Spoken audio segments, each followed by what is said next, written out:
Okay, great. First of all, thank you very much, Nora, for that very gracious introduction, and thank you all for inviting me to come twice to Philadelphia in a year.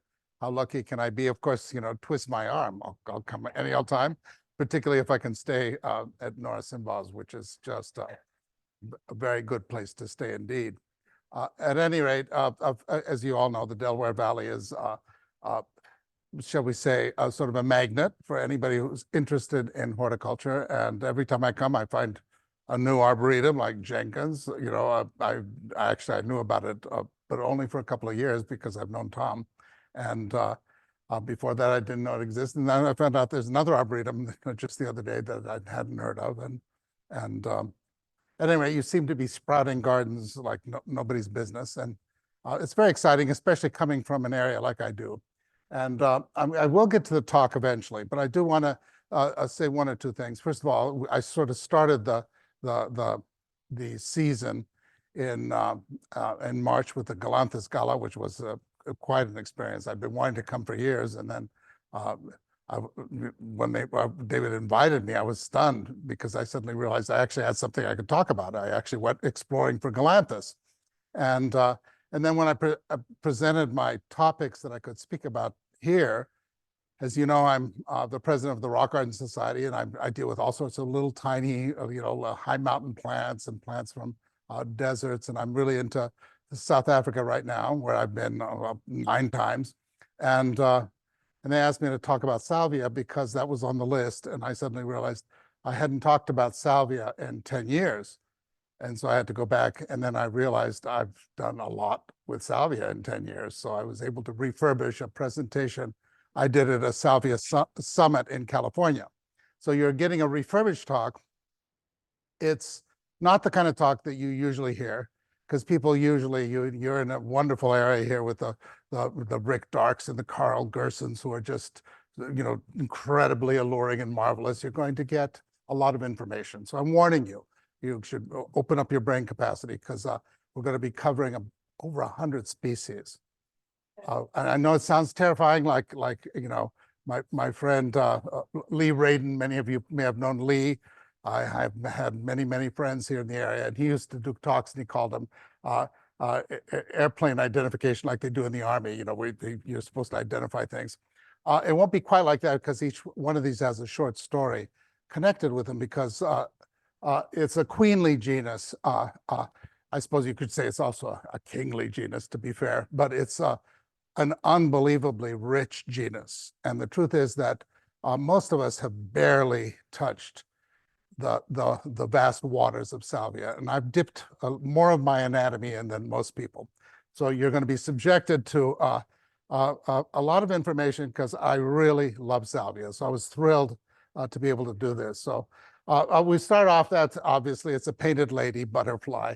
I happen to get a decent picture of that and Salvia auguria, which we'll be revisiting in a minute. So a little background here. Obviously, salvias are really the queens of the summer garden, because most of them bloom in the summer. And so many of our perennial borders are really spectacular in the spring, in May and early June. And as the season progresses, sometimes they get a little more, not as we grapple. But if you deal with salvia, you don't have to worry, because July, August, September even are their season. So really, they're the most important plant of those seasons. And these are just some glimpses of some perennial borders. The one on the left is at Denver Botanic Gardens. You can see there's a yucca there. It's a very dry garden. And on the right-hand side, that's also at the Botanic Gardens. That's one of our moister gardens. A lot of these will be taken at Denver Botanic Gardens because, as was mentioned, I'm not only director of outreach, I'm the resident fossil. I've been there for forever. And my other title is senior curator, and that's because I'm more and more senior. And I may have a few senior moments as we go through. At any rate, more pictures. These were taken, I believe, here in the Philadelphia area, where you grow salvias extremely well, particularly many of the ones we don't. And we'll talk about why, which salvias grow where and why. This is where we really excel. Here is a border of Mediterranean and dryland plants called the Watersmart Garden, designed by many of you know Lauren Springer, who is from Philadelphia originally, and she's our greatest designer in the Denver area. And she lives in Fort Collins, but her work is just extraordinary. And this garden is full of salvias, and many of the pictures you'll see are taken in this garden. And because they love the heat and the drought that we have. So to give you a little bit better idea of what Colorado is about, these are the ecozones of the United States. I can't name them all, but what's significant is you see as you go west, the country gets kind of, nutty because of all those mountains, and you have deserts and mountains, and they're all interlarded. And Denver is kind of right where the Midwest abuts the mountains. So Denver, in many ways, is a very Midwestern city because almost everybody who settled Denver originally was from the Midwest. And but it's also, you can see the Great Plains. That's where they ram into the Rocky Mountains. And we have what's called a steppe climate. And a steppe climate is we wrote a great big book about it. And it's a very unique climate. You can see that almost half of the United States is steppe. And the main thing to realize about steppe is that it's definitely not Philadelphia. We haven't had rain in a very long time. We had snow. It got down to 14 degrees, when we left. It's snowing today. In a week, it could be 60 degrees, shirt sleeve weather, and it kind of goes like that. It's a crazy kind of a place, and it poses extreme challenges, especially for plants that need water and that need humidity. Rhododendrons, hydrangeas, they can be done, the toughest ones, but it's work, because our native soils are like 8 pH plus. So, we're dealing in a very different environment. So you're going to be seeing many pictures taken in our environment, and you'll have to translate some, whereas other plants, I'll show you, do much better for you. And so the thing, what makes a steppe climate so challenging is that we get extremely cold winters. Last year, we had 3 long sub-zero spells. One had several days where we didn't rise above 0, and Fahrenheit, to be clear. We often get above 90. 100, not so much in Denver, thank heavens, because we're high enough. But, we do get a lot of hot weather, really from May to September. It's almost always in the 80s and 90s. However, our nights are always below 70 usually. Very rarely do we hit a night above 70. And most nights are shirt sleeve, are sweater weather. So we have very chilly nights, and that makes a difference for some plants. And generally, we get, this year was extraordinarily wet for Denver. We thought we were drowning. We got 25 inches so far, and most of it came in really only a couple of months. We had long, long dry periods as well. And our soils are extremely high in calcium and very rich in lots and lots of minerals. But what really makes a difference is intense solar radiation. All through the winter, we have sun all the time. So it may be snowy today, but tomorrow it'll probably be very sunny. And so just to give you a little background, so what steppe really constitutes is on all the continents of the world, you have areas that are usually in the southwest or in the south that are desert, and then there's usually an area that is Mediterranean. And then you get what you have here, which is a maritime climate. And so the steppe is kind of what's in between all those. And what's significant about steppe is that some years it's almost like desert, some years it's almost like Mediterranean, and some years it's almost like, so the plants that we grow face all these challenges because you grow something that really likes it dry, and then you get an incredibly wet year. We've had 13 inches in a week of rain, and then things go kind of nutty. So this is a little background. And many of the steppe plants come from that thing. So here we are at the United States, and there's 2 significant things. I love maps, so you're going to be subjected to a lot of maps. There are 48 species of salvia in the United States. Mexico has 306. There's somewhere between 700 and 3,000 salvias. Most people say about 1,000. So we're going to base that 1,000, which means that almost a third of the salvias on the earth come from Mexico. And unfortunately, I'm not going to dwell on a lot of those, but those are actually some of the best ones as temperennials, short-lived perennials, because they're not really cold hardy by and large, but they will grow extremely well in climates where the nights are not so cool, where it's warmer at night, where there's more humidity. And so you will do very well with these Mexicans. And you'll see one or two that I'm sure you grow. Unfortunately, not a lot, because guess what? We don't do in Denver. They don't like it. Our season is too short. We don't have those nights that are warm. And so it kind of slows them down. So, but we have 48 in the United States. And look where they grow. That is a map I took from Bonap on the internet. Those are all of the counties in the United States that have wild salvia. And you can see salvia is pretty much coast to coast. There's a few states around the Great Lakes where they're kind of salvia poor guys. And down there in a little patch of Texas, it's interesting, in Georgia. And then there's big chunks of the Rocky Mountains that are salvia poor. But salvias are pretty well distributed. And the most universal salvia in the United States is this one here, Salvia reflexa. And it is probably in competition out of 1,000 salvias, it's probably the homeliest salvia with the tiniest flowers. And the picture on the right is taken in my garden. The picture on the left is also in my garden, because this is the so-called Rocky Mountain, one of the few that grows in the Rocky Mountains. And it thinks that my garden is its home. And so it has sown into every corner of my garden. Every pot I have seems to have it. And because I'm a salvia lover, I leave too many. Oh, that's what that is. So at any rate, I try and control it, but I have a soft spot in my heart. But just to show you, this is one salvia you probably don't want to have in your garden unless you are a very effective weeder, which I'm not always like that. And but it's a very cool one. Look at its distribution, though. It's pretty impressive. From Canada to, it's the most widespread one. How many people here are growing it?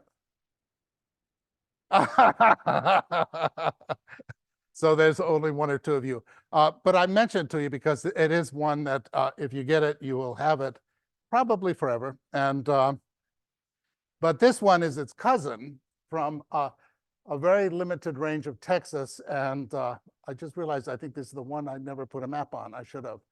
But it's pretty much found in the Texas, sort of the Big Bend area. And it's incredibly hardy. And the pictures do not do it justice. It's actually a beautiful plant. It's being grown more and more and more in the Denver area. It starts blooming usually in July, late July, and blooms through August, September. And it's just this beautiful mist of blue. It's called Salvia reptans, and it's widely available now, certainly in the Rocky Mountain region, because it's in our plant select program. Here it is in a public park in Denver called Kendrick Lake. Oh, there's a map. Good, good, good. As you can see, it's widely distributed in Mexico, just barely sneaks into the United States. But that goes through 20 below zero, just fine for us. For you, I think you'd have to have it on a berm, well-drained, and good soil. It likes rich soil down below where it can get its roots. But I think if you can get it, you'll love it. And it is tough. I know it is being grown on the East Coast here.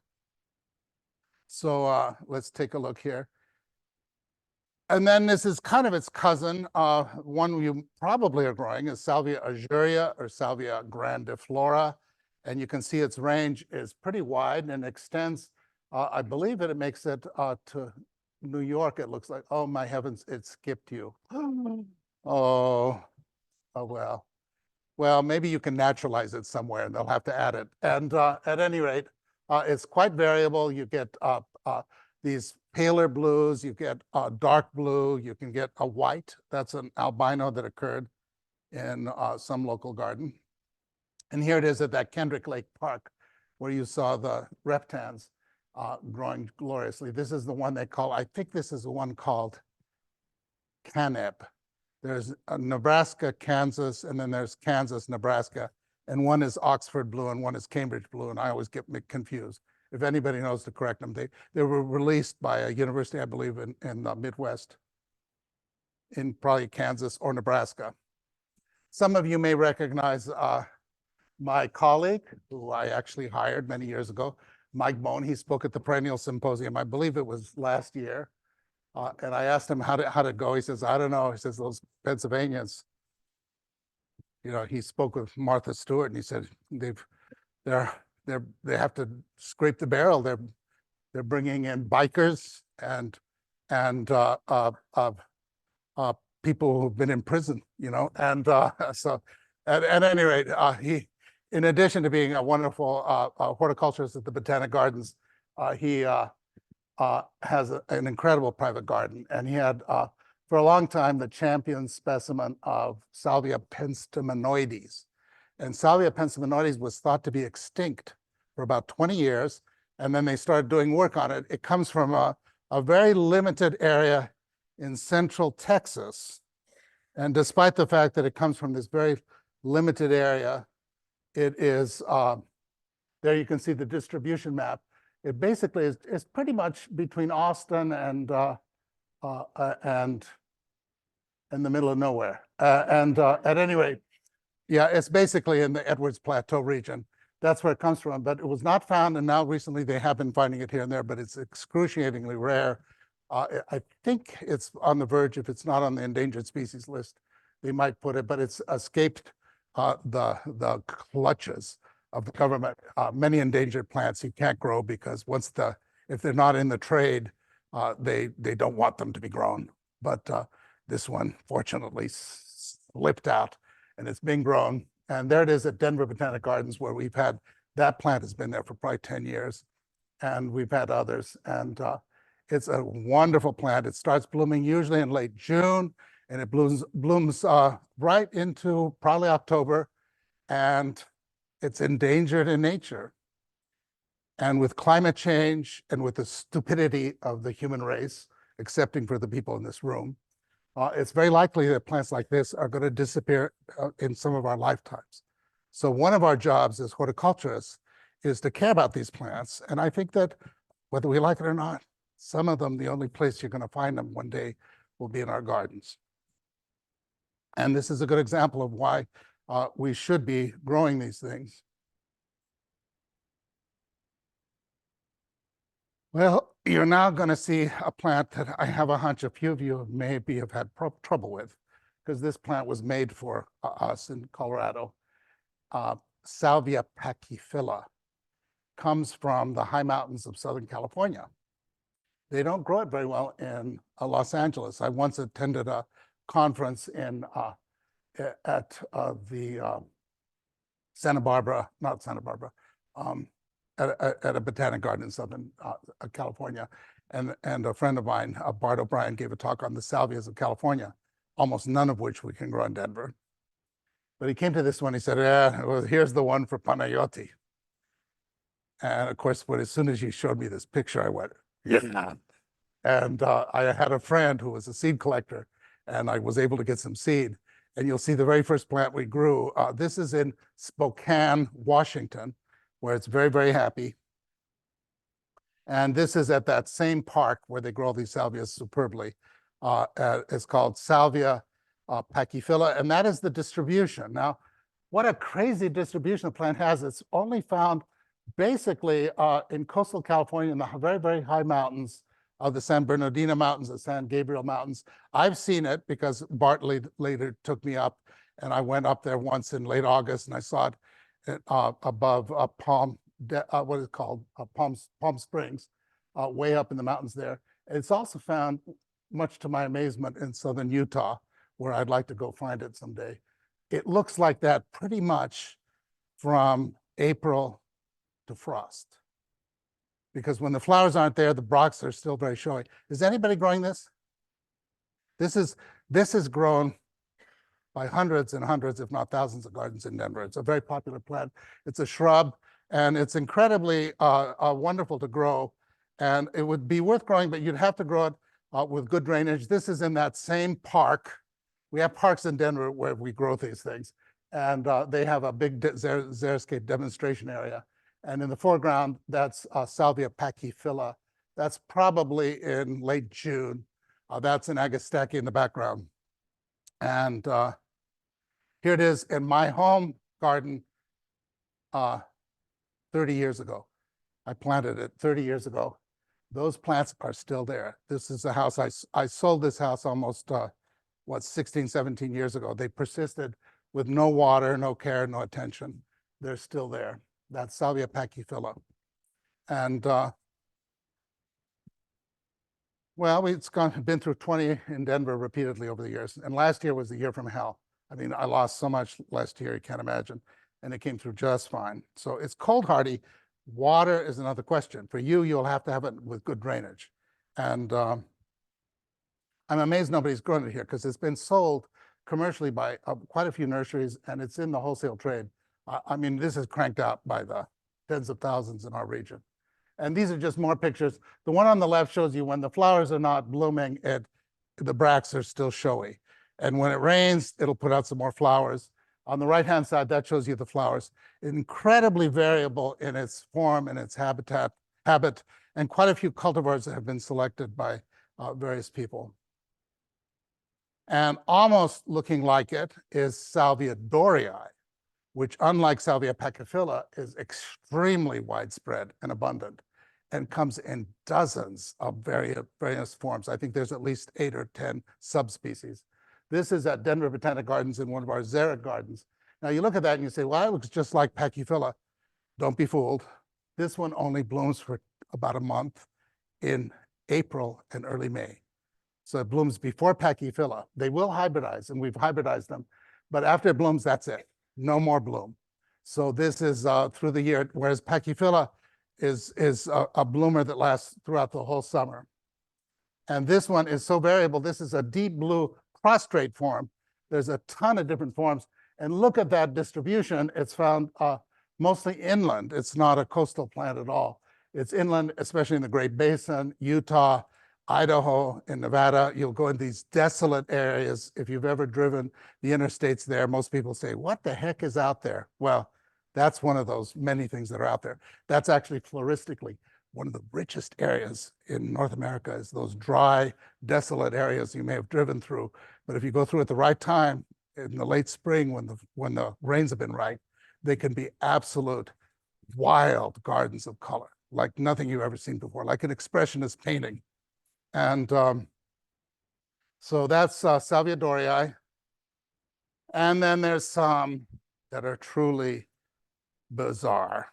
This only is found in Death Valley on a few cliffs. It's an endangered species. This is a photograph by my very dear friend, Ted Kipping. He's no longer with us. And Ted took this picture and the next one. And it's an example. There's a whole bunch of weird little salvias like this in the Southwest. We're not going to show them all because guess what? I don't have pictures of them. Otherwise, I'd inflict them on you all, I'm sure. And anyway, isn't that something? Essentially ungrowable.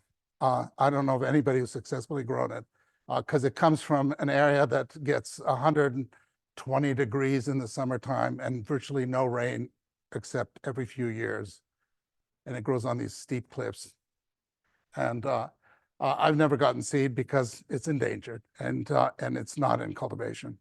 And so you'd have to get special permit to get seed from and why would I struggle to get that when I know I probably could not succeed with it? So perhaps someday somebody can do that. It would be interesting. And then we get into the bread and butter plants. This is Salvia gregii, which I'm sure some of you have grown. And I'll show you these two cultivars, Wild Thing and Furman's Red, are the most cold hardy for us.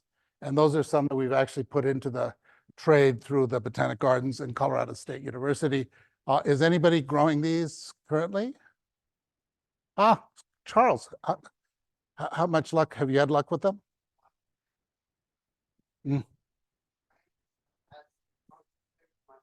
There you have it. Okay, thank you. I'll give you your $5 afterwards. And at any rate, it can be done. Why isn't it being done? I can tell you, because you haven't tried. And that's the only reason. And for us, we have Gregii with trunks like his, huge trunks that are essentially little trees. And in some years, they come through without any damage. And in those years, they start blooming in April, and they will bloom through till November. It is the longest, and they bloom heavily the whole time.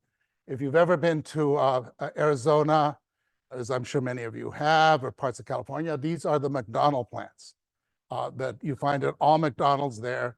And we should have them at more McDonald's. And here is the map. You can see what the distribution of Gregii is. Gregii is pretty much a Mexican plant, and it just barely sneaks into Texas. So what is a plant that comes from Mexico, barely sneaking into Texas? Why is it so hardy?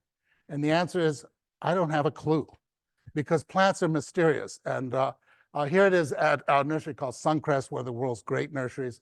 They must have had 20 selections of Salvia Gregii when I was there, just masses and masses of them. Of course, most of them were not hardy.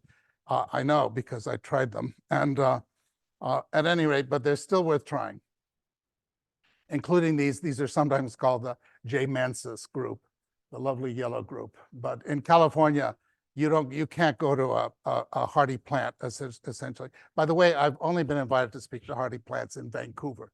You are the first United States hardy plant group that has thought I was worthy to come. So I'm very grateful.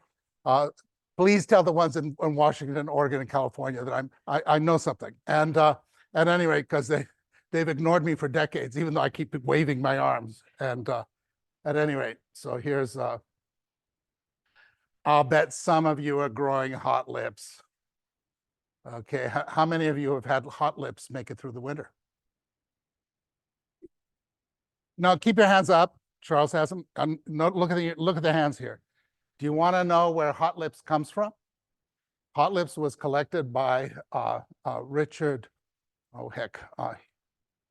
Richard Turner's. I think she was working for him as a housekeeper. She brought back a cutting from near Oaxaca, from the southern end of Mexico. She brought back a few little pieces. Dick Turner grew it, shared it, and now it's become a universal plant. That's in my home garden, the one on the right-hand side. I managed to squeeze past all of the little salvia reflexes and come up and it blooms. And of course, what's fascinating about it is that the flower color is very moody. Sometimes they're yes.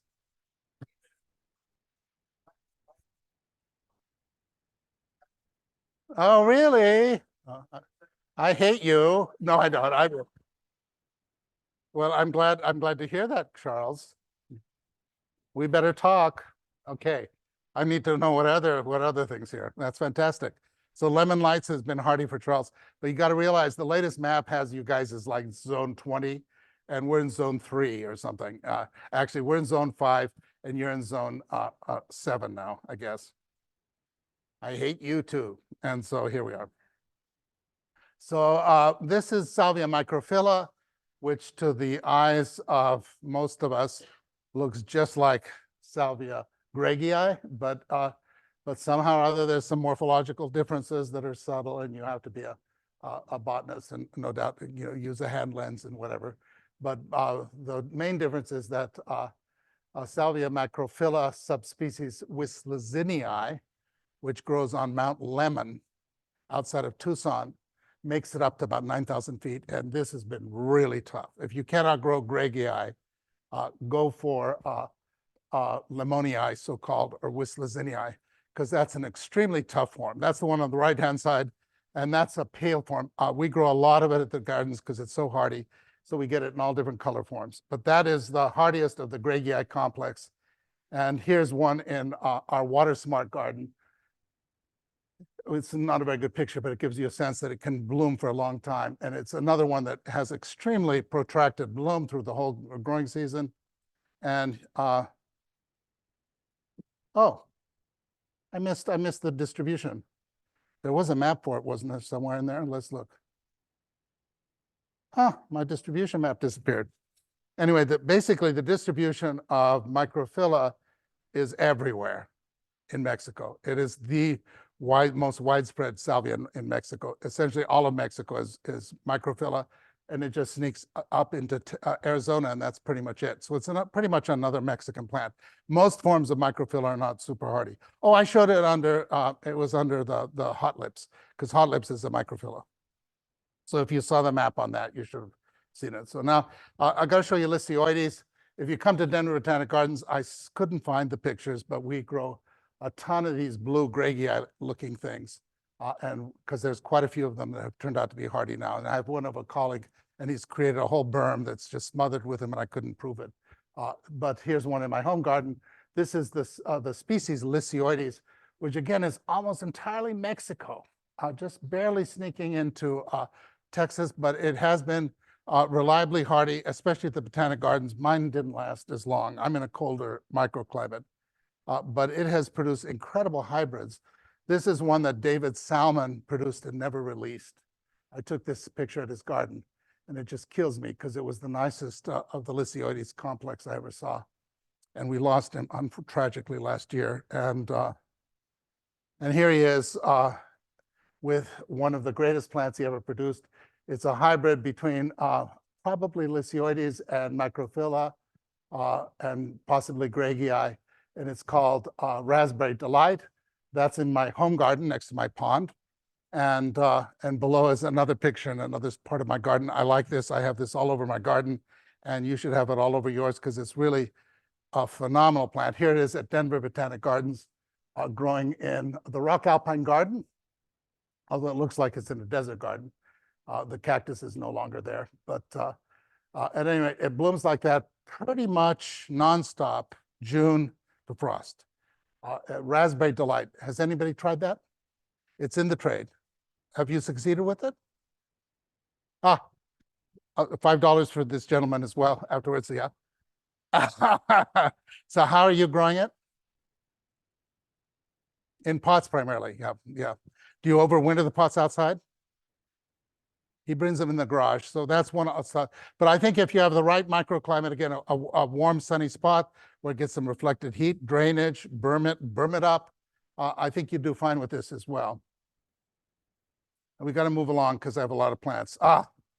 Darcii. I first grew this under the name of Oresbia, which I actually think is the correct name.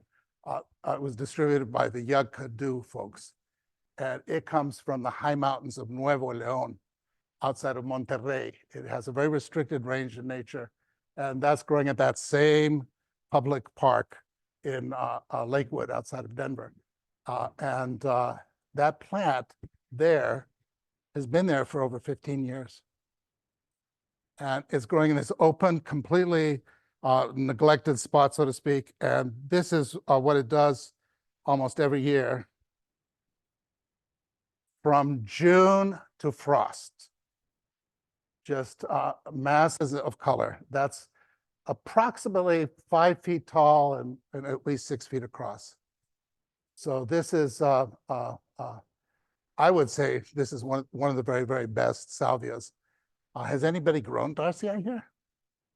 Widely available in the trade. If you join the North American Rock Garden Society, I contributed quite a bit of seed of it to the exchange this year because I grow it in my garden and I also harvest off of this plant. And let me tell you, it's got a lot of seed.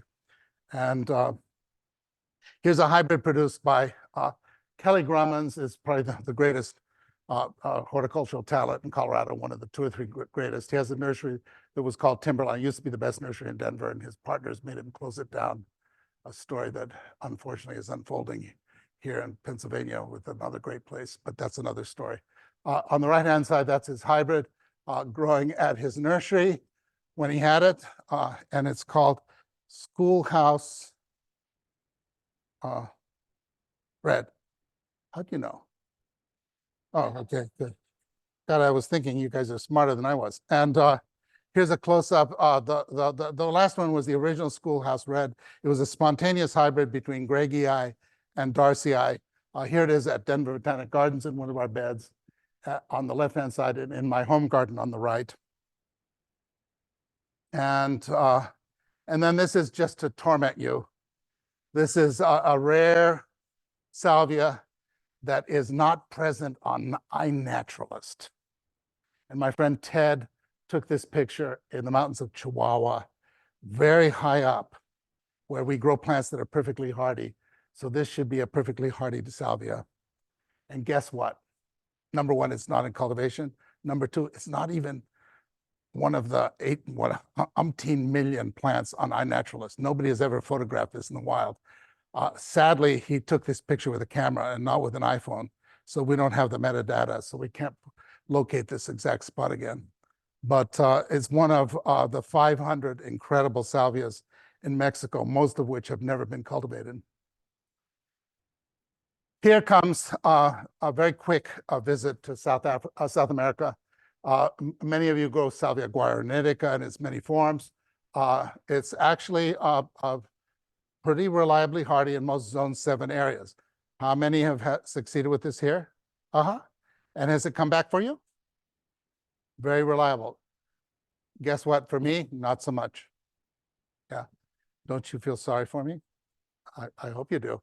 Anyway, the salvias in South America, it's one of the main centers of the genus, about half the salvias. And you're going to see very few of them because you know what? I don't do them very well. Salvia splendens. In the 1950s, this probably occupied more of the United States bedding than many of our native plants. This is, you know, the queen of carpet bedding, and it's from South America. I think it's from Brazil. I don't know exactly where. A cool plant, you know, it was overused, and I guess that's enough said. And moving on here, here's Salvia elegans, golden, delicious. This is one that actually performs pretty well in Denver. Most of these South American ones need that night warmth. They need the more humid conditions. They need lots of water and food. And I'm not good with those things. So I don't do as well with these, except in containers sometimes. And so these are just a few I've managed to garner and notice over the years. I'm sure many of you do much better than I do. Here's Salvia fulgens. And on the right-hand side, that's probably the same one that we just saw. That's at my friend Rob Proctor. Many of you may have known Rob Proctor. He has a fantastic garden in Denver. And the one that has been a real surprise to me is Salvia uliginosa, which I have a hunch that many of you have grown as well. How many have grown uliginosa? Do you realize it actually comes from a relatively subtropical part of South America? It's not really a high mountain plant at all. It's not one that should be hardy. But guess what? That's at Denver Botanic Gardens. The dang thing has turned out to be not only hardy, but kind of weedy at times. It spreads. The term uliginosa means of the marshes. So it does like it wet, and that's a problem for us, keeping things moist enough. It likes it rich and moist, and of course it has an extraordinary long bloom season. Wonderful plant. And then a plant that nobody's ever heard of, my colleague Mike Kinchin, someday you must have him come speak. He's a brilliant horticulturist. This is in his private garden. It's a South American salvia that he grew and was pretty hardy for a couple of years. I think it would do better for you. Nothing to write home about, unfortunately. But just to give you a sampling of the richest of all the salvias of the world from South America, and I did them in about 2 minutes, because I'm going to linger a little more on a few others. I'm not going to spend a lot of time on Africa either. There's quite a few salvias in North Africa. I couldn't figure out how many they were, but they're basically the same ones that are found in elsewhere in the Mediterranean. But there are 38 species of salvias in South Africa, several of which are turning out to be hardy, but not for me. I have a friend in Albuquerque who's growing 2 or 3, but I'm going to just share a few with you. Those are some pictures I took recently of Salvia africana lutea, one of the most beautiful salvias, totally not hardy. It's Zone 9 minimum, and but it is so gorgeous. The color is so unusual. It's very commonly grown in California. Really great plant for containers, perhaps, but it's not a good plant. Oh yes, the distribution of salvias in Southern Africa, that is virtually no salvias in the central part of Africa, unlike South America, which is full of salvias everywhere. In Africa, they're only found in the very southern part, and then of course there's some found in the northern part. and that's the 38 species. And they're mostly concentrated, as you can see, in the very south and the very east part of the country. And these are typical of the salvias.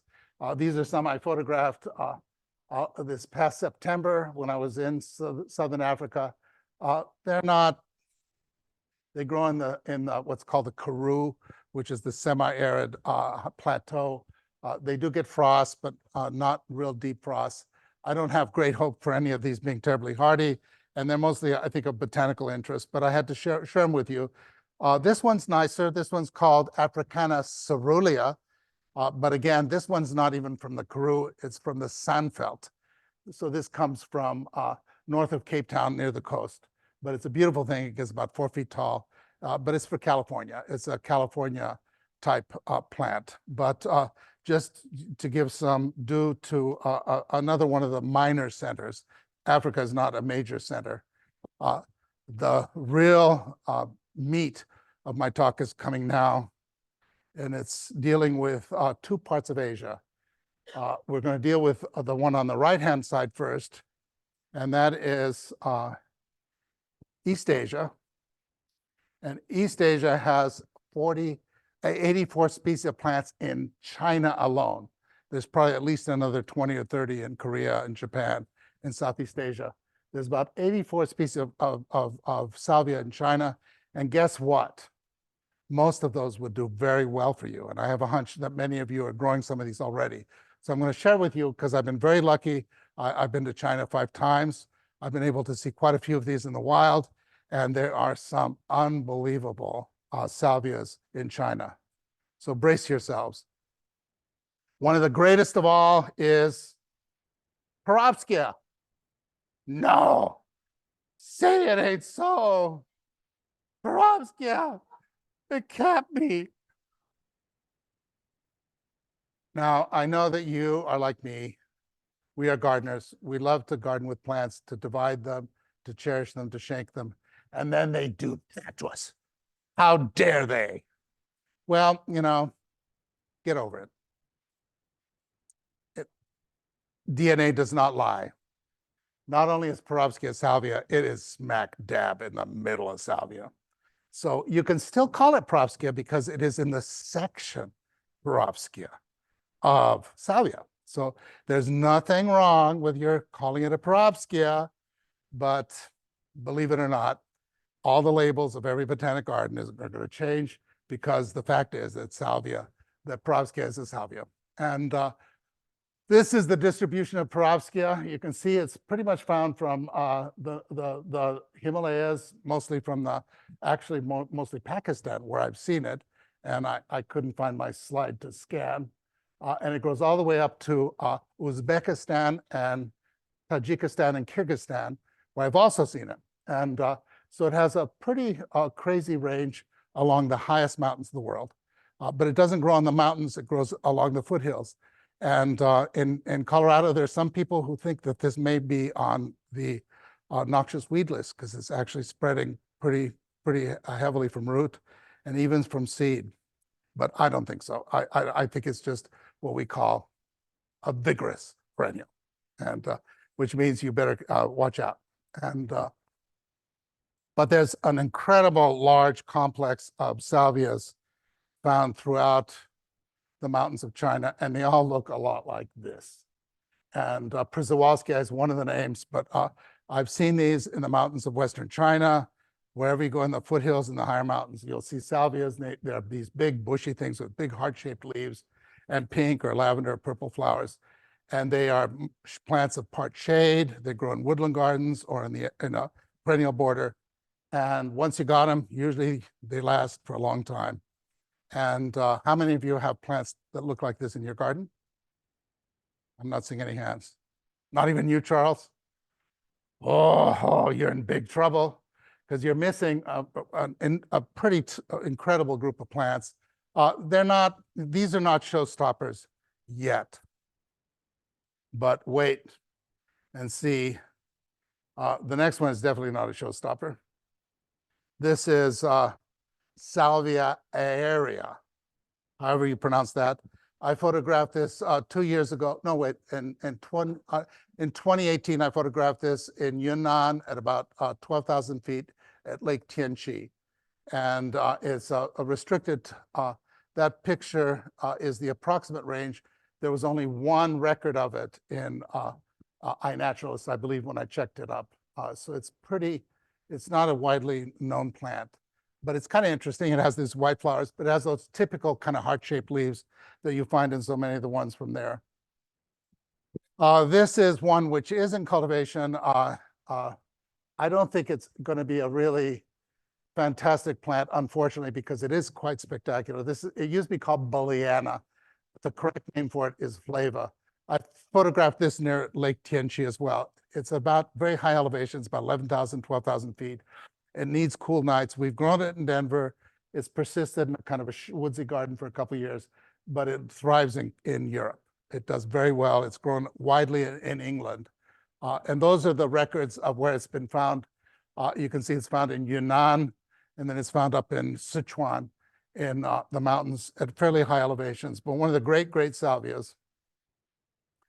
This was a killer. I photographed this last June in Sikkim. And this was photographed very high elevation.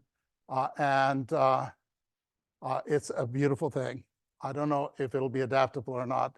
It seems to have a look about it that makes me think that it might be a little bit more adaptable. I also saw it in China 20 years ago and took a horrible picture of it, which you're about to see. I took that picture on the Yulongshan, and on the left-hand side, that shows its distribution.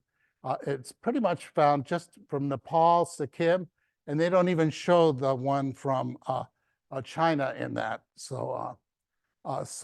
We did find it in China. And this, however, has been vigorous and is closely related. Unfortunately, it's not quite as showy. This is Salvia nubicola. Those are pictures taken at Denver Botanic Gardens in the Rock Alpine Garden. It's a nice yellow one, a little bit like the European glutinosa, but a little nicer than glutinosa, I think. Nice heart-shaped leaves and pretty adaptable.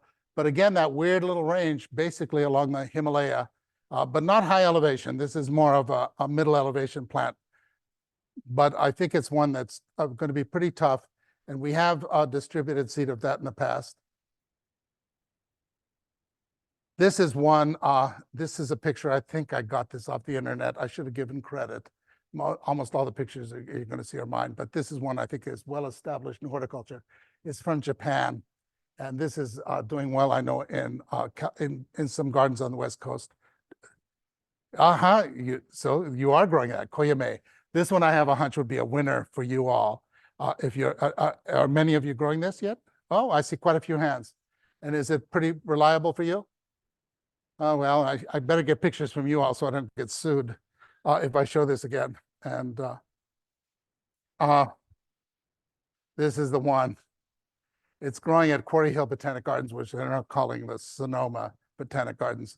But I photographed that in Tibet at Serkim La 4 years ago. It's black, purple black. I want that plant so bad. It was so frustrating. I looked to see if there was a seed. You know, we were told if we smuggled anything, we'd be killed and die in a Chinese prison. But I would have been so tempted to see if there had been a seed or two. But I'm an honest man, and besides which, there was no seed. Look at this. Look at the distribution. Really weird little distribution in the high Himalayas. And then I photographed this actually at one of those dots is mine because I put it up in iNaturalist. Well, isn't this? Yeah, it does grow in Bhutan as well, I believe.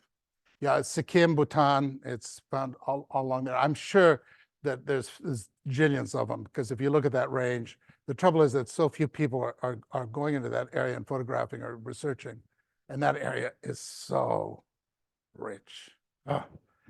This I photographed on Shikashan, which is in Yunnan. It's not far from the town called Zhongyan, which they now call Shangri-La. Gag me with a spoon. And at any rate, Shikashan is an incredible mountain that has a cable car that goes to the top, right up to 14,000 feet. And we actually walked down about 2,000 feet on a trail. And we found this not very far down. It was about 3,500 feet. Isn't that a gorgeous thing? It's just beautiful. It's high alpine, so who knows? But some of these alpines have turned out to be quite, especially things like Salvias have gene flow with lower elevation. I'd love to try this. But there it is, one record on iNaturalist. One record, mine.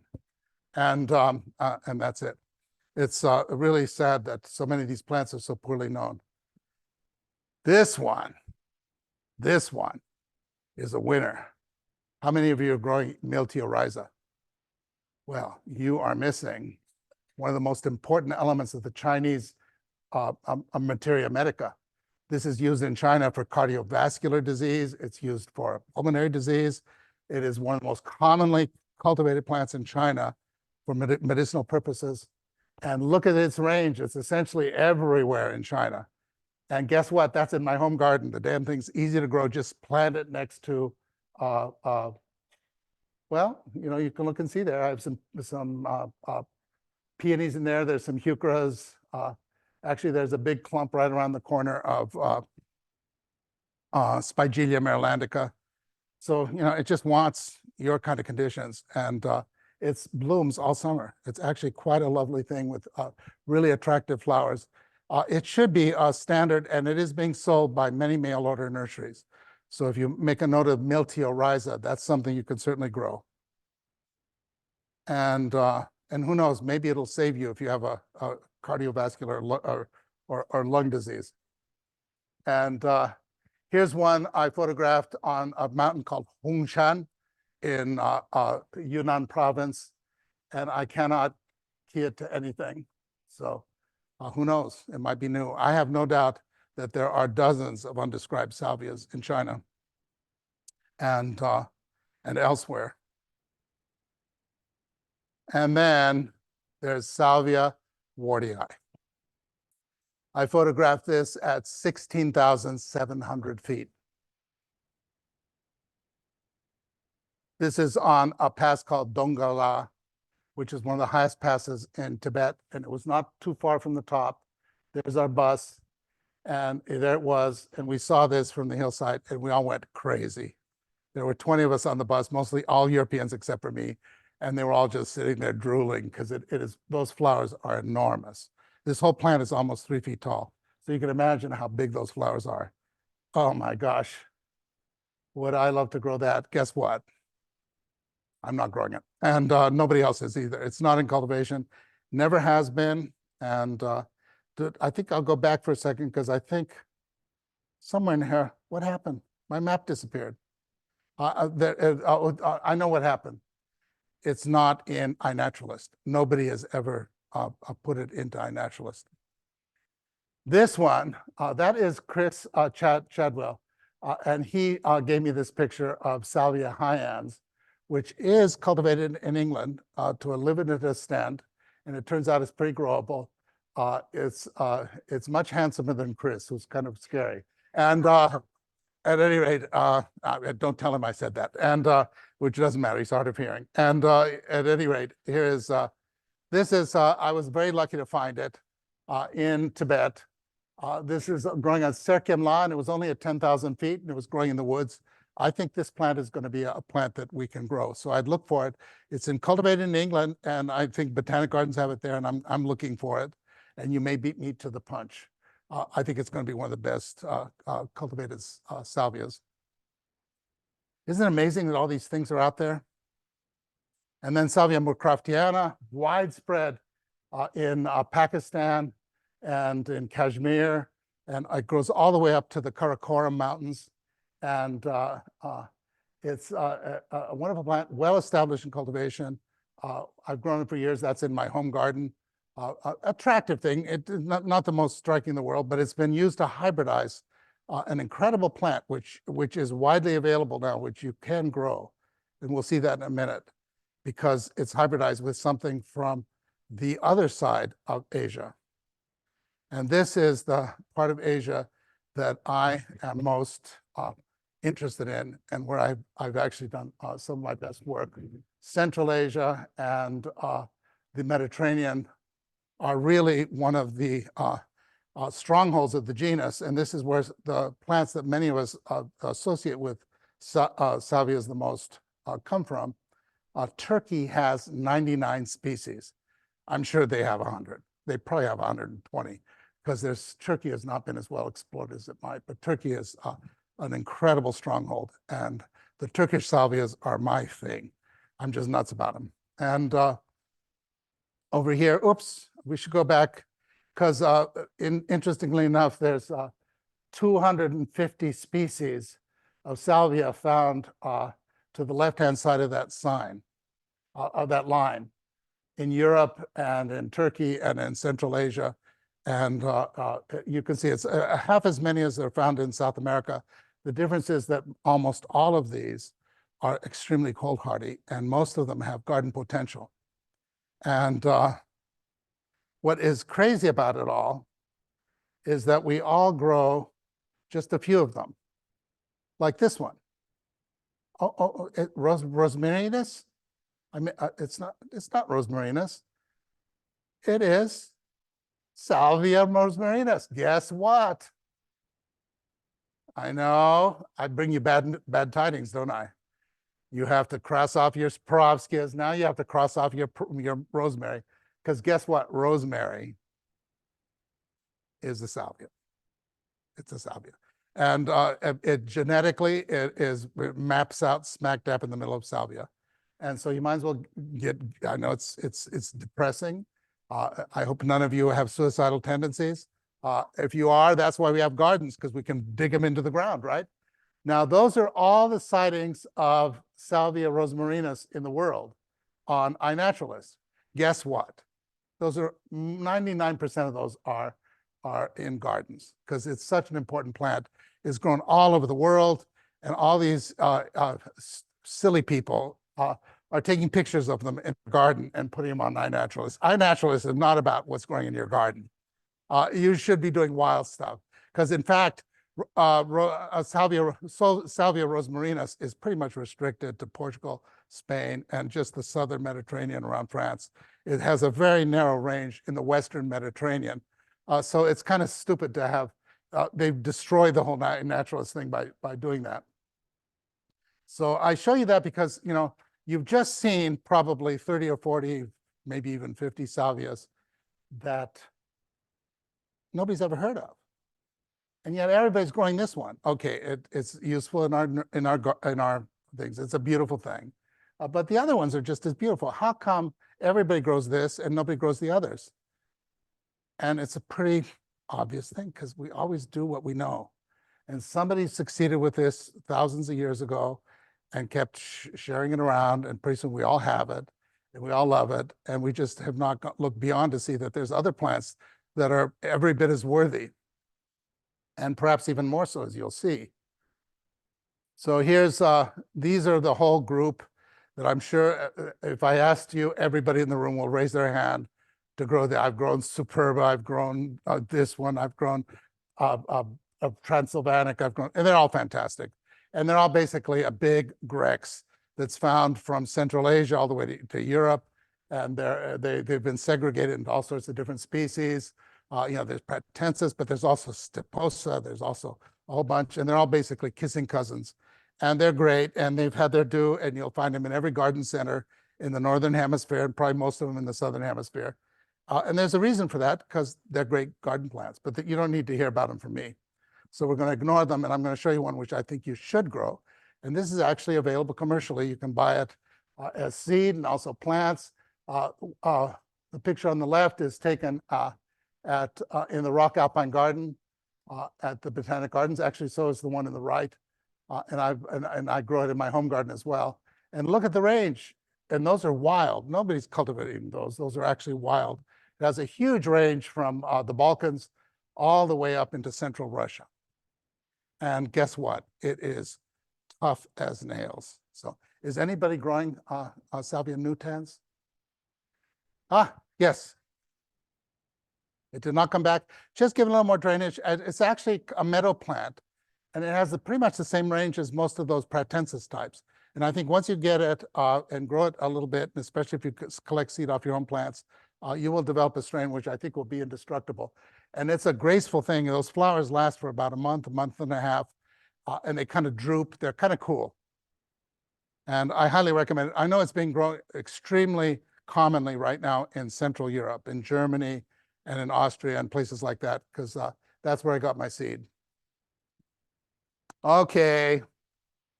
Salvia officinalis. You knew we eventually had to get down to this. I didn't show you the iNaturalist, except for Europe. It actually is pretty much restricted to Southern Europe, mostly the western part of the Mediterranean. But if I'd shown you the world distribution, it's in every country. Everybody's growing it. In Australia, in South America, in Africa, in America. You know, they should ban people from posting this. And at any rate, the long and the short of it is that it is one of the greatest salvias. And who doesn't grow it?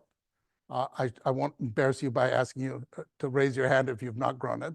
But it's pretty much a classic. But honestly, some of these other salvias I think are actually better that you're about to see. And here's Salvia officinalis. This is in my one of my gardens at my house. This is Salvia officinalis nana, the dwarfish form. And you can see it makes a really great landscape plant. People usually put it in an herb garden. There's nothing wrong with that, or in a pot. But it makes a wonderful, it looks like a wildflower if you grow it in a garden like this.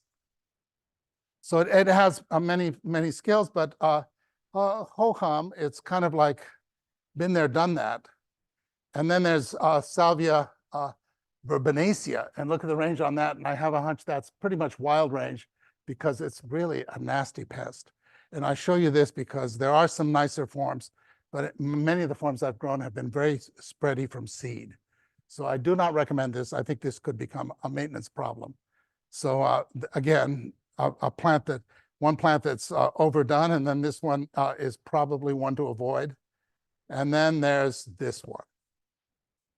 This is Salvia Jurassicii, which should be actually Jurassicii or something. That it's a Jurassic is a name, and it comes from a tiny spot on the Croatian coast, and it is endangered. In nature, it is only known for a very small area, and it is the only one of 1,000 salvias that has its flowers upside down. If you look carefully, they are twisted so that the lip is in the wrong direction. And you think, well, that's kind of neat, but I'll tell you what's neat about it. This is what it does in the garden. It is an absolutely gorgeous plant. It blooms for about a month and a half in the spring. On the left-hand side, that's in our at the Botanic Gardens, in our Watersmart garden. On the right-hand side, that is in Mike Kinchin's garden. And the wonderful thing about this plant is that it has beautiful pinnated the foliage is gorgeous. The flowers are beautiful. And as soon as it finishes blooming, if you deadhead it, it reblooms in the late summer, equally as beautifully. So it's a plant which I really think has been neglected, and it is in the trade. You can get it, and certainly from seed exchanges. I'm contributing seed. The next is a complex of salvias that are found from the Himalayas to the Atlas Mountains, and some people have lumped them all under one species. I don't think they should be canescens. I think that we should recognize. So you're about to see the four species in the canescens complex, and the first one is the true canescens. This is from the Himalayas. It has there's a painting of it on the left-hand side. There's a picture I borrowed off the internet, and I'll give it back when I'm done, of it in the wild, because I've not seen it, even though I've been in the Himalaya many times. It's fairly restricted, mostly in the west, in the far western Himalaya. And I've not just been lucky. There's a picture of it in a garden at the top. And that's the Curtis, the Botanical Register. That's where I got the painting. At any rate, I'd love to have the Himalayan form. And this is what was first described in the complex. And so the whole complex would be that. And you can see they are cousins. They are similar. Now we're going to go at the other end of the range. And this is Salvia flamoides. And this is growing in Mike Kinchin's garden, my colleague, who's a phenomenal gardener, as well as an incredible a curator at the Botanic Gardens. And there you can see it's a pretty spectacular plant. He collected it in Morocco, and we've been growing it in the Denver area for a number of years. Salvia phlomoides. And here is a subspecies called variety africana, subspecies africana. And it's from the high mountains of Morocco. Now, I'm a rock gardener, and I look at that and I think, oh my gosh, if I only had that in my garden. But I don't. I took that off the internet. And but it just to show you, this is that same complex that grows in the Himalayas, and here it is at the opposite end. They're cousins. You can see they're related, but I don't think that's the same plant by any means. And then in between the two extremes, you find this, which is Salvia hippargia. And I got this originally from Jim Archibald almost 40 years ago, and he collected it near the town of Adana in Turkey. And it is a very different plant. Here it is growing in a garden. Isn't that elegant? Beautiful thing. And next you'll see it in the wild. This is a photograph taken in the wild by Joseph Halda, the famous Czech collector. And it's a pretty nifty plant. We grow this well. There's only one problem. It hybridizes with phlomoides, and you'll see the consequences. And this is straight hippargia growing in Mike Kinchin's garden, and that's where he got the little bees did a nuisance. Here it is combined with a penstemon in Mike's garden as well. And then here is the hybrid between the two. It looks a little more like phlomoides. It's vigorous, it's fertile. So now we're getting all these second and third generation, and they're great. The nice thing about them, they seem to be more adaptable, but we're losing both species in the process. So that's one of the problems you have when you grow a lot of any one genus. Eventually, sometimes you end up with this muddle. And here's a close-up of the hybrid. Still pretty cool. A lot more like phlomoides than hippargia. And then finally, the one that is most widely available in the trade, this was collected by Henrik Zetterlund, who was one of the great horticulturists from the Gothenburg Botanic Garden. He collected it, and I think sometime in 1982 in North Ossetia, which is in the Caucasus of Georgia, but it's named for Dagestan, which is one of the old provinces of Russia. And so it's found in the Caucasus Mountains, and these are pictures of it in cultivation in the Denver area, where we grow it really well, and it's widely cultivated by our local nurseries. Almost everybody has this in their xeriscape, and I think you can grow it too. Is anybody growing Dagestanica here yet? I'd look for it because it's not rare. There's actually wholesale nurseries cranking it out around the country because it's in our plant introduction program. And here it is.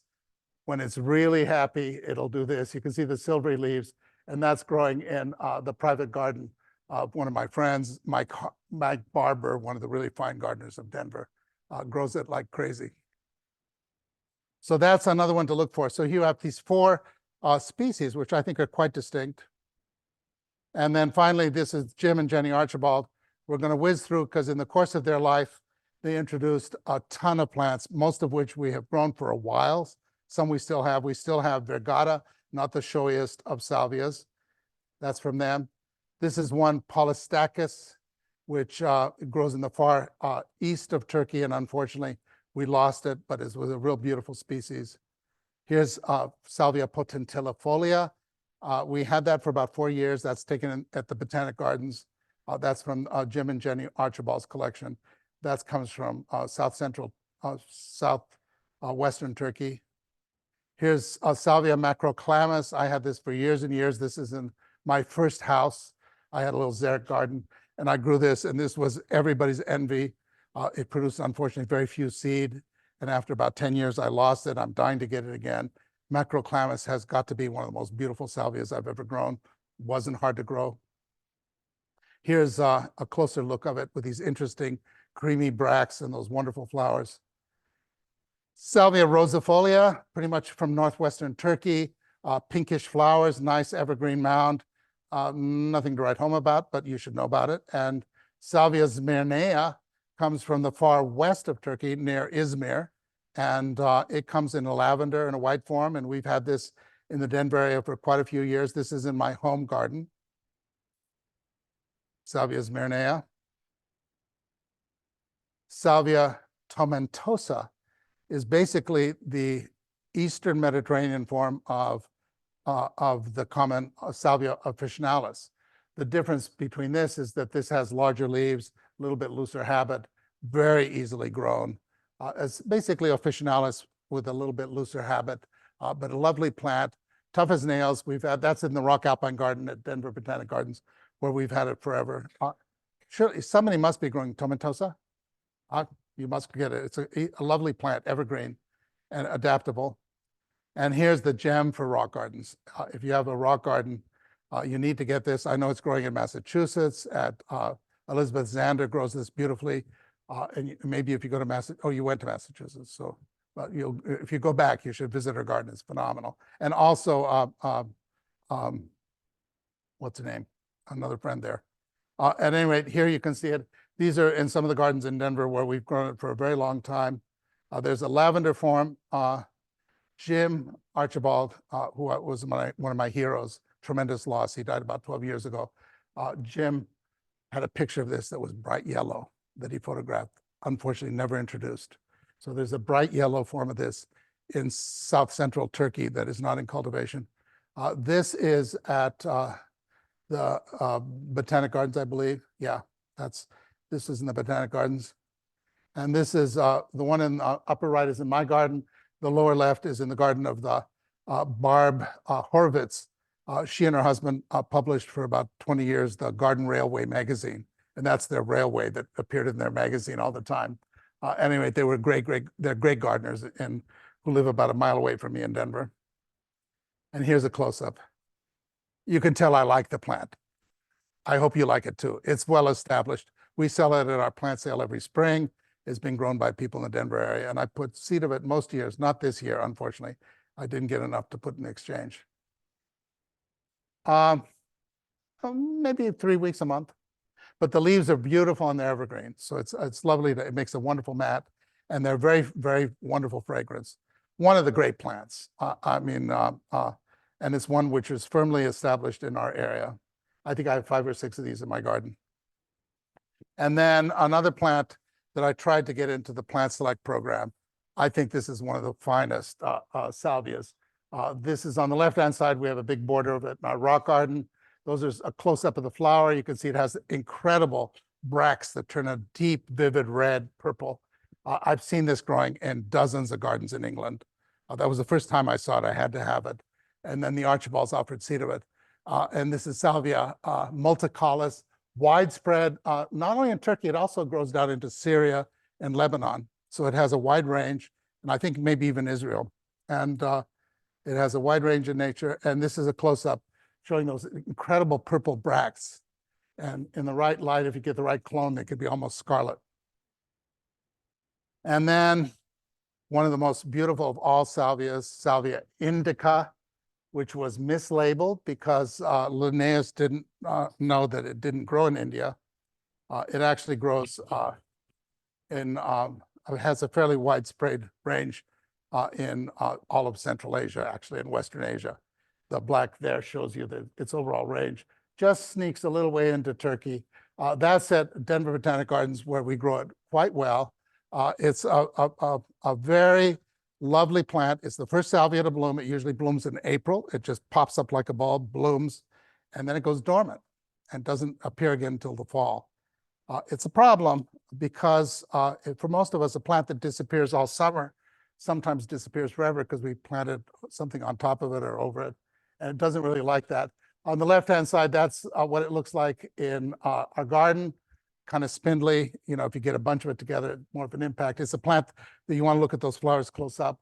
But it was hybridized by my friend Ginny Hunt, who does the Hunt seed catalog in California. She hybridized this in California with Salvia Moorcroftiana, which I showed you earlier from the Himalayas. And she produced Shangri-La, we call it, which combines the best traits of both. And it's a spectacular garden plant. It gets about 4 feet tall. blooms pretty much nonstop in the summertime, and it comes true from seed, and it is in culture. You can actually buy this from garden centers and nurseries nowadays. Anybody growing Shangri-La yet? You guys need to come out to Denver sometime. We grow a lot of plants, and that you aren't growing, obviously. So, but one you better be growing is this one. And most people don't realize that the old Salvia horminum or Salvia viridis is a wildflower from Turkey. It's widespread in Turkey, as you can tell. This used to be a plant that people planted all the time in their cottage gardens and in their traditional gardens. And I think it's one of the most beautiful annuals. Unfortunately, it's an annual. So you pretty much have to buy it in the springtime in little things, plant it out. They'll bloom for a long time, and then it dies. But if you're happy, like in the right spot, it'll self-sow. I'm sure some of you have grown this. Tell me you haven't grown horminum. I'll be very worried. I'm getting more worried. Yes. Thank you, Charles. You just saved Pennsylvania. And so here we are. Salvia huberi, another Turkish one, pretty rare, but easily grown for us. I'm not terribly showy, but fun. And then one of my very favorites from southeastern Turkey. I have a lot of favorite salvias. This is growing at the Botanic Gardens. This is a ground covering salvia. It's only about 3-4 inches tall, but it can spread up several feet in extent. And these are pictures of it. It has incredible, vivid sapphire flowers. And sometimes they look lavender at the wrong light. It has these white lip. And that's what it'll do. That's growing at that garden in Lakewood. Bastards. And anyway, so and this is another picture of it at the Denver Botanic Gardens, and here's another picture of it. It's really one of the great salvias with a really unusual, wonderful, rich smell, and it's well established in our area. It's been grown by a lot of people, and I think it has a future. Apparently not. Anybody growing Salvia pacifica? We need to talk more, and at any rate. So finally, another one, which this is Salvia recognita, all over central Turkey, as you can see, all over my gardens. And Jan has a house where she grows tons of it as well. And here it is in the Rock Alpine Garden. This has a very long season of bloom, June into July.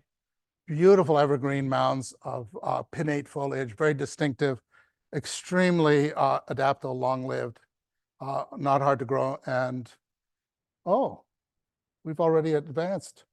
This is its cousin from Greece.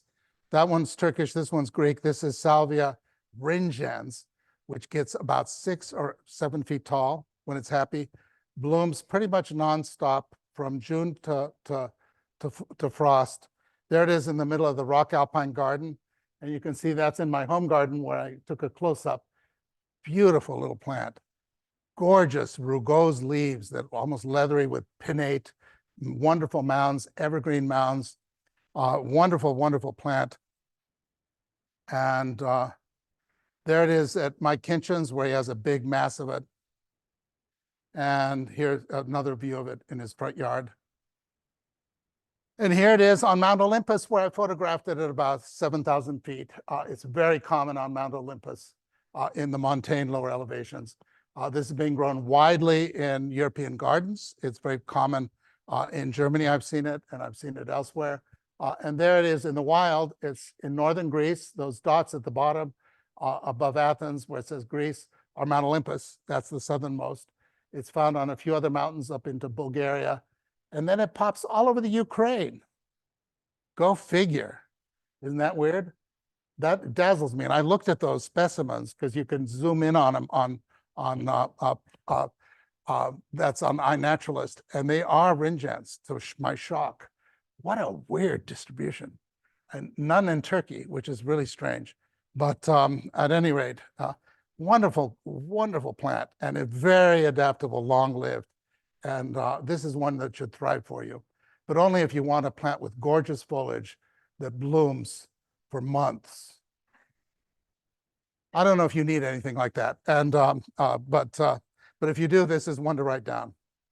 And we get quite a bit of seed of it. I put quite a bit in the Rock Garden Exchange this year.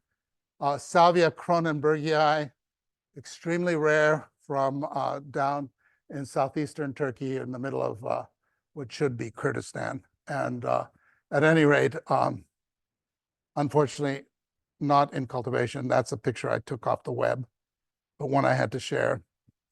And then one that you should look out for. This is Salvia ceratophylla, which in Greek means horned leaves. And that's the rosettes are these incredibly deeply divided rosettes, and then they erupt into that. This is a extremely common species in all the dry parts of not only Turkey, but Central Asia, where it spreads like a weed. And I have a hunch this could become a weed, so we stopped growing it because it has a first cousin very closely related to it called Salvia aethiopsis. And this is Salvia aethiopsis. No, that's still ceratophylla. Sorry.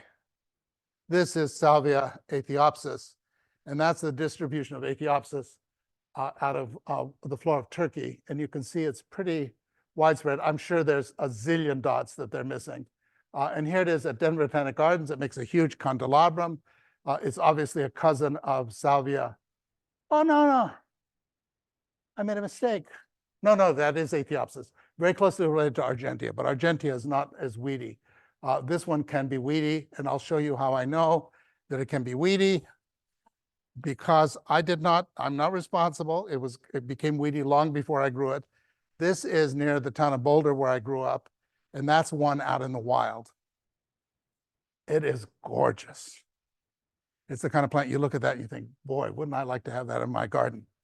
Well, wait and see what happens next.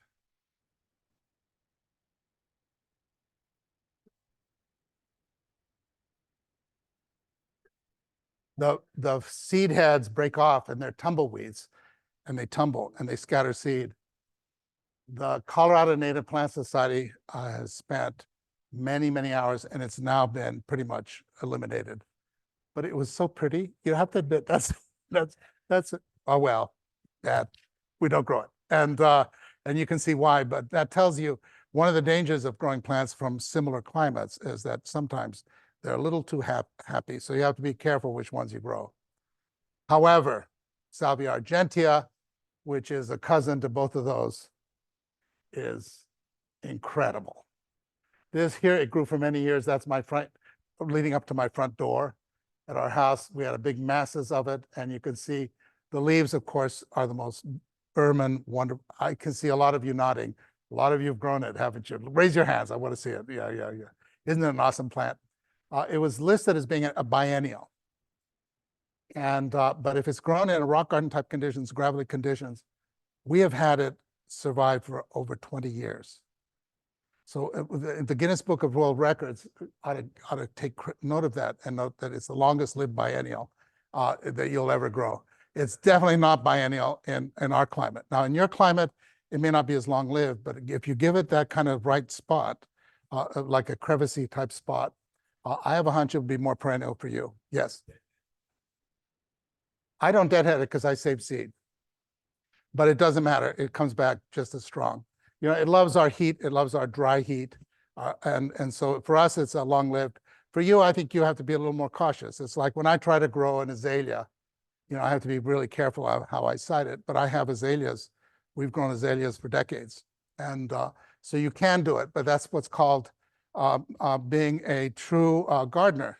You know the definition of a true gardener, they grow all the wrong stuff. And you know, you always want to grow what you can.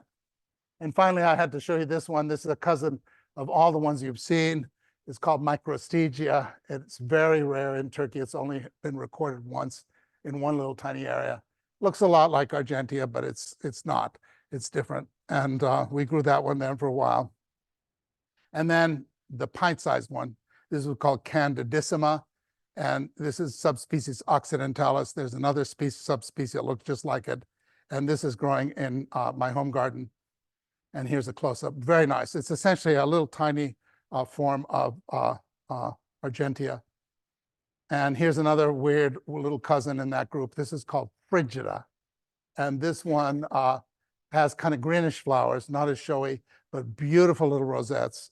It's Turkish and widespread, as you can see, in much of Anatolia. And then finally, one that I'm sure most of you have had to weed out just like me, Salvia scleria. The Archibald form is on the right-hand side. That's the gigantic form. That's definitely a biennial for us. But the one on the left-hand side is variety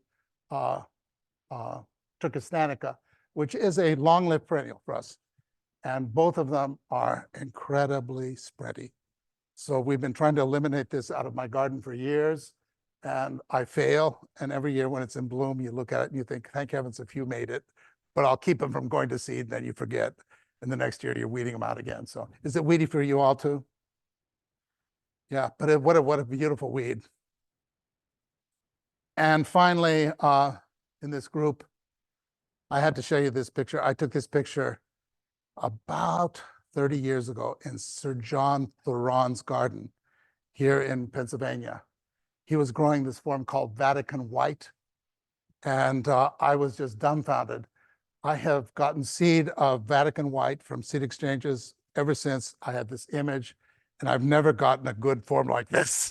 So if any of you know Sir John, I don't know if he's alive anymore, or his gardener, get me some seed of this. I'm dying to grow it. And this is one form of scleria that I think I would like.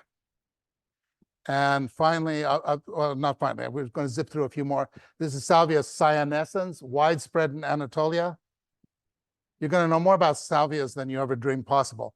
Here's Salvia cyanescens. The foliage looks like a gazinariad, and the flowers are absolutely dazzling, and they bloom for months.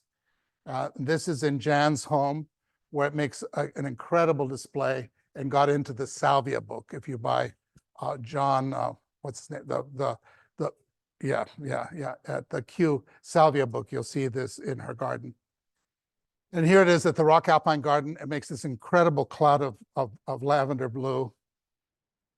And Salvia chrysophila is Turkish as well. And this one is really an elegant upright plant with a really interesting, and I like the fragrance. Some people aren't as crazy about it. This was introduced by Plant Select, so it's widely available in the trade. So you can get this nowadays. Salvia fruticosa, one of the most widespread in Greece. I photographed this near Pylos. Salvia cryptantha, that has these incredible, like Irish bells of rosettes, florets. Really a cool little plant, Turkish as well. And Salvia haldreichiana, this is in a greenhouse, trying to show you a little bit of a close-up, but here it is in the garden. It makes a really big, vigorous mound, quite an attractive plant. Is anybody going haldreichiana? This is pretty widespread. I think I saw this at Chanticleer once, so I think they have it. And then Salvia blepharocliana, or however one pronounces that. What a flower color, flower form. Really cool plant. Unfortunately, it doesn't make a really big mound. It just has 2 or 3 stems in my experience. But it's proved to be pretty good. I still grow this. And Quazellii, who's ever heard of this one? A photograph I got off of a Turkish website. And here's a species, we don't know what this is. This came from Reitman's Alpines, and we grew this we've been growing this for years, and we haven't keyed it out. And here's another picture of it. And Forschaschlii, surely, I'm pretty sure there's gonna be some people here. It's got a lot of weird spellings.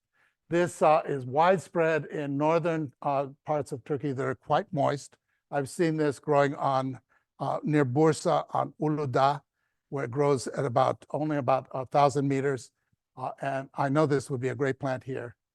You're about to see it growing at 8,000 feet in Colorado, where it makes a patch about 40 feet across and blooms all summer. This is at the Yampa River Botanic Park. It is an incredible woodland plant with an extremely long season of bloom and really attractive leaves. I can't believe that this is not being grown here, because this would be, I think, a plant that would adapt very, very well. Nobody's growing Forschaschlii? Okay, I wouldn't. Oh, okay. Well, that could be a problem. I'm surprised. Mostly salvias aren't bothered as much because they are so aromatic. A lot of deer don't like that intense taste. But anyway, so we're getting down to only two left. Only two left. I know that you're all starting to panic. You think, is he going to never end? Mind you, if I had 1,000 of them, you would have been here for a few more days.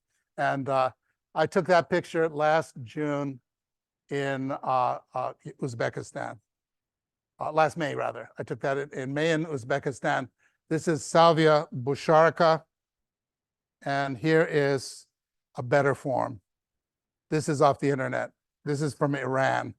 And this is a plant that we desperately need.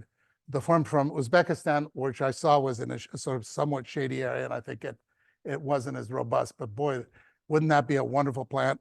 And I don't think those are even the flowers. Those are bracts, kind of like Salvia pachyphylla from California. And then finally, Salvia hydrangea. This is at the Botanic Gardens in Denver.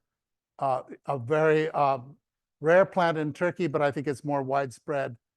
And this will be, much to your relief, my last picture here. And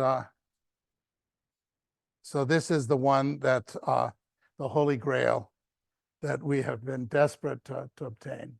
So I hope that you don't feel too much like I remember there was a famous James Thurber story about the kid who had to write a book about penguins, and he went to the library and checked out the book, and he wrote his book report, and the book report said, this book told me more about penguins than I wanted to know, but salvias we can grow and penguins we can't.